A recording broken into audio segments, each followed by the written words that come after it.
So Donald Trump is a joke at this point.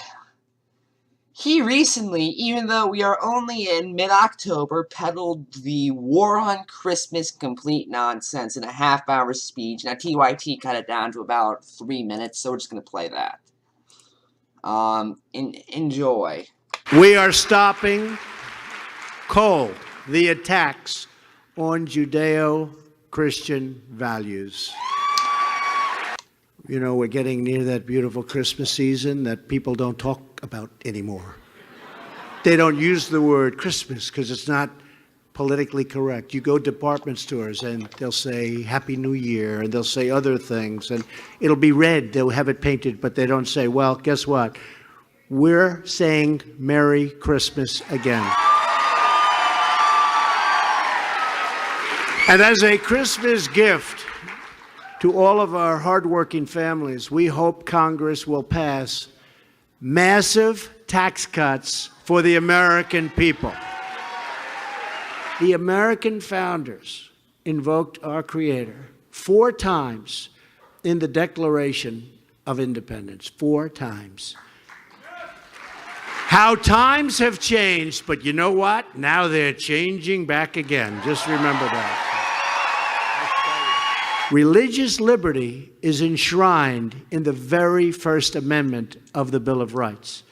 And we all pledge allegiance to very, very beautifully, one nation under God. It's weird that he mentioned... Oh God, that was awful. Okay, so let's start out with the obvious fact. This reeks of theocracy. This does. When he's talking about restoring Judeo-Christian values and how we all pledge to one nation under God. Which, by the way, we didn't for 180 years. It wasn't until the Red Scare we did because the communists were coming to get us. But let's just talk about this fact. The war on Christmas does not exist. It does not.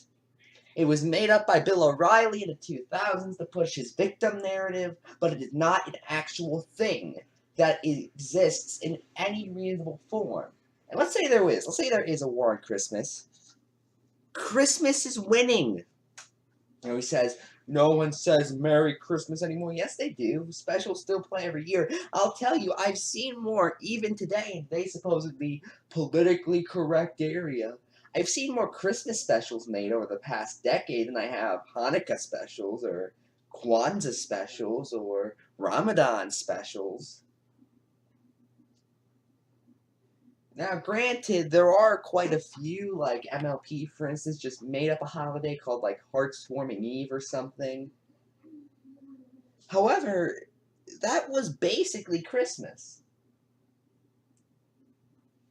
So the idea that there's actually some war on Christmas is just a lie. It's just a factual lie. It doesn't exist. It's factually a lie, not a factual lie. What does that even mean? Okay, so right there, what he said is wrong. However, then he says, how are we going to fight the war on Christmas? We're going to give massive tax cuts for the rich. Just like Jesus would. This is the thing, even if there is this fake war on Christmas, it never mean in the sense of commercialization of Christmas, which, in all honesty, is the only reason why it's allowed in the United States to begin with. For a long time, it wasn't allowed. Then Pilgrims brought over a secular, commercialized version.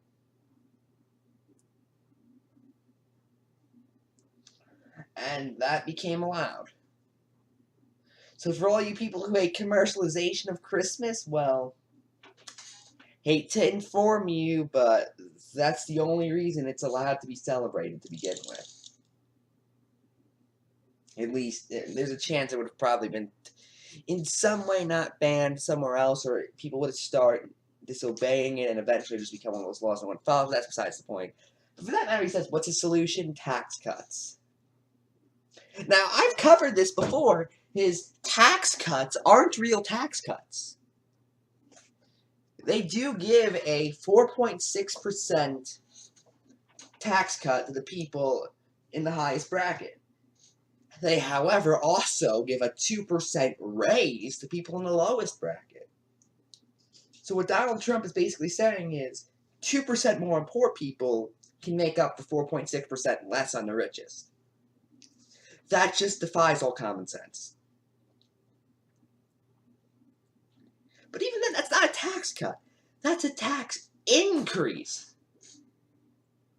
We're Republicans going, don't tread on me. You're taxing me too much. Nowhere. That's it. I'm Ephrom, and good night.